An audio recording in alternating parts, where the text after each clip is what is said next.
we have some very interesting beliefs about therapy. Therapy is not for me. Nobody can help me. Therapy is expensive. Therapy is a con. What's the point? You can't change what happened. But therapy can be for everyone. Therapy can be amazing. And here are some signs that you could absolutely benefit from therapy, and you might indeed need it. One of the signs is you're a blamer. It's the fault of my kid, my partner, my parents. A blaming person never takes responsibility for what's happened. They live in the past. They live in resentment, blame, regret, guilt, sadness. If you see yourself blaming everyone and everything, it's the fault of your country, it's the fault of your boss, it's the fault of the weather, it's the fault of whatever, then you could really benefit from therapy. The second way you know you can benefit is you're stuck.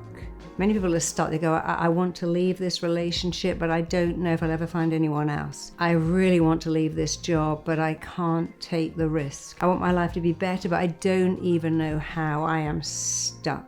And you know, no one should be stuck. It's very easy to become unstuck. You really can have it all. You can have a great career, a great relationship, better health. But when you're really stuck in this thing about, I can't change it and I can't accept it, I can't accept it, I can't change it, you're going around in a circle. And a great therapist will say, look, we can change it or accept it, but we can't go into I can't accept it, I can't change it. My partner left 20 years ago and I still haven't got over it. This terrible thing happened when I was 10 and I can't get over it. I can't change it and I can't accept it. We have to either change it or accept it and change it. And so being stuck is a sign that maybe you need outside help to help you move on, live your best life, realize the phenomenal potential you have. And a great therapist will have you become unstuck. We've all been stuck for a little while, but if you're stuck and you've got these patterns, therapy can help you. Another reason you could benefit from therapy is if you can see these patterns. I always date people who are unavailable. I always date people who dump me. I always seem to start something and never finish it. I get this great opportunity and I go into self-sabotage. I have a pattern of self-destructiveness, self-sabotage, which, by the way, is nothing more than a fear that you're not enough. So if you have patterns of self-sabotage, if you have patterns of being very critical or hard on yourself, if you have patterns of giving up quickly, then a therapist can help you understand how those patterns started and change them. And by the way, people say, can you change quickly? You get the chance to change twice every single day. When you change a belief,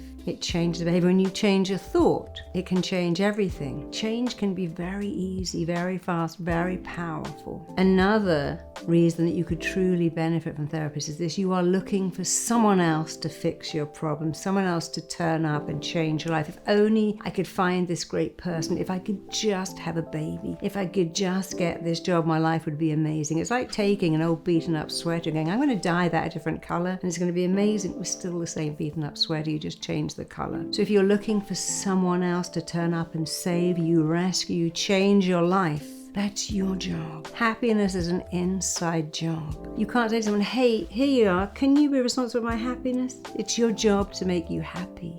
It isn't your partner's job or your child's job to make you happy. It's your job. When you know that, hey, it's my job. It's my job to be responsible for how I'm feeling, acting, thinking. So if you're one of those people who isn't responsible, who says it's someone else's job, a therapist can help you very quickly not only realize it's your job, but that you are phenomenal at this job, that you can do this job better than anyone else, that you are exquisite at this job of fixing yourself and living a different life where when you are responsible for how you feel and act and react, you can do a great job at living your best life every day. Of course, things happen and stuff gets in the way, but you still live a great life.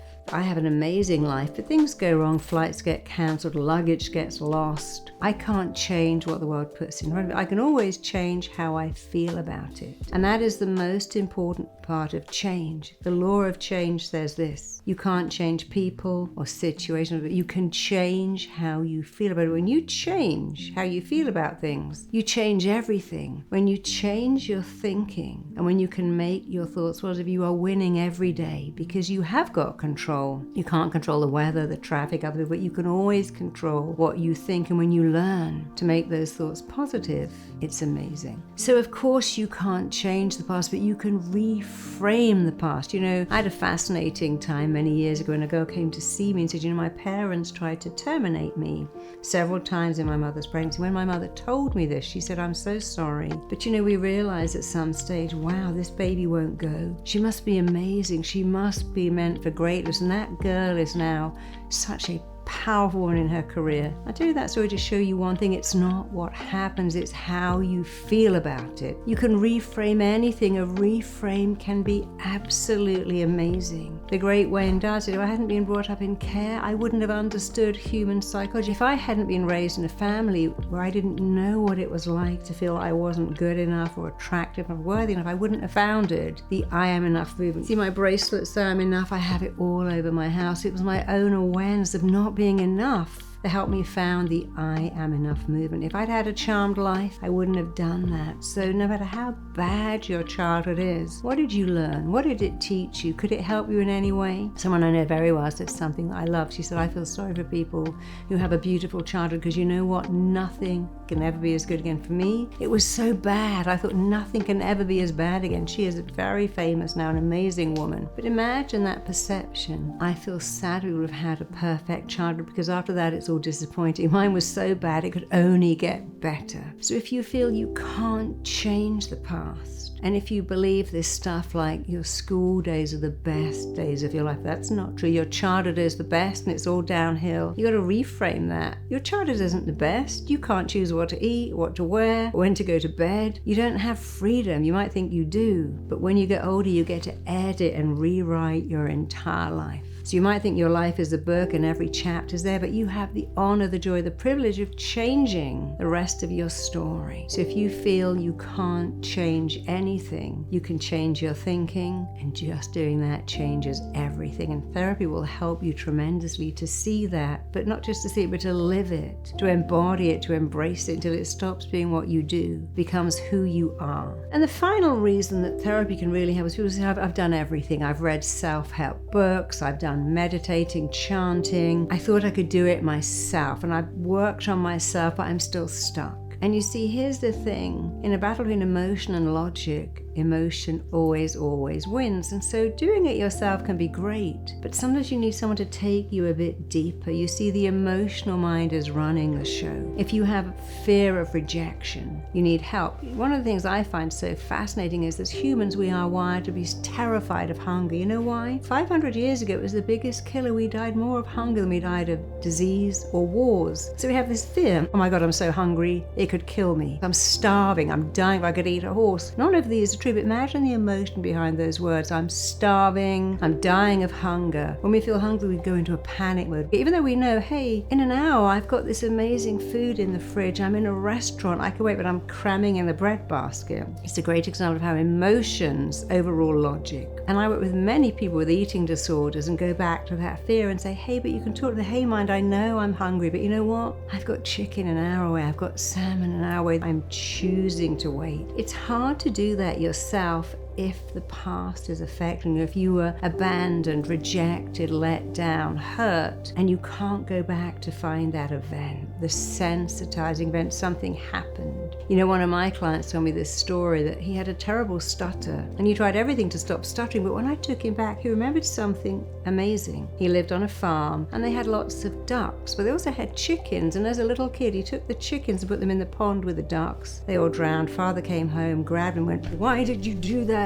And he was trying to go but he couldn't speak because he was so scared. He was only 3. And now he formed a belief, I'm a bad person. I killed those chickens. But he didn't mean to. Chickens and ducks look very similar when you're 3. And when the mind takes you back to these scenes, you go, oh, I see. I understand now. I wasn't bad. I was just a kid. When we go back and uncover these things, which can be very hard to do yourself because they're buried in the past. They're buried in the subconscious. I work with many kids who have headaches or stomach aches. But the mind creates that to give them attention, because the mind doesn't go, hey, let's be logical, let's get you attention for being great or smart or wonderful. It's like, let's give you attention for headaches or stomach aches or panic attacks, because the mind is a feeling mind, not a logical mind. So if you believe, well, this is hard stuff to do yourself, it can be really hard to do yourself because you're going back. and finding memories that are hidden. Understanding is power and freedom. And a great therapist will not only uncover the past and make sense of it with you, not for you, they will then at the same time remove that. So RTT therapy is like being a detective, investigating the past, interpreting what that did to you, interrupting the belief, and then installing something beautiful. And so that's why it can be hard to do it yourself. You need someone very skilled at finding out the block, the limiting beliefs, the blocking thoughts, and then very skillfully removing them. We have amazing RTT therapists all over the world who niche and specialize and can help you, whatever the issue, and they can help you rapidly, powerfully, permanently. And they'd love to do that. And I'd love you to find someone to help you, because you can change. Change is easy, change is available. It isn't even hard when you know how. I'd love to know if you found this helpful, if it resonated with you. So please, in the comments, tell me, which group do you fit into? Has this spoken to you? Please let me know I can help you more. Please comment below on what this has awakened in you. And if you now think, yes, I'm going to find a therapist, click the link below, because we have some amazing therapists who'd love to help you powerfully, permanently. And it's really easy, and it doesn't have to take a long time at all. Thanks for tuning in. See you next time. Check out my next video here.